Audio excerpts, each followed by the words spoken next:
好開心啊！好耐未試過咁 relax 啊！喂，聽講你極速揾到個姐姐，仲要係睇紫微斗數咁樣揾出嚟嘅喎。係啊，好好彩啊！極速啊，仲要揾到好正嘅姐姐添。喂，咁你有冇啲咩 tips 可以俾到大家咧？可以開心 share 下嘅嗱，首先咧最緊要咧就係睇下佢個面相啦，即係你睇下會唔會覺得好 nice 啊，同埋你覺得合眼緣，呢個好緊要嘅。咁合眼緣之後咧，你就要即刻睇下佢嘅生年啦，會唔會化祿入去你嘅命宮啦、遷移宮啦、財帛宮啊，同埋子田線，即係子女宮同埋田宅宮咁樣啦。Once 你覺得咁樣 OK 咧，就喳臨，就要去揾埋佢，問佢攞埋個 detail，佢嘅出生嘅時辰，然後咧就睇佢個命盤。睇完之後，發覺佢嘅命宮啦、疾厄宮好少煞星嘅，咁即係證明佢啲脾氣應該唔會太差，而且健康上面都冇乜太大問題。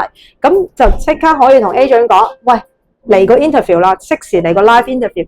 睇完面試，基本上就會即刻過一剔過噶啦。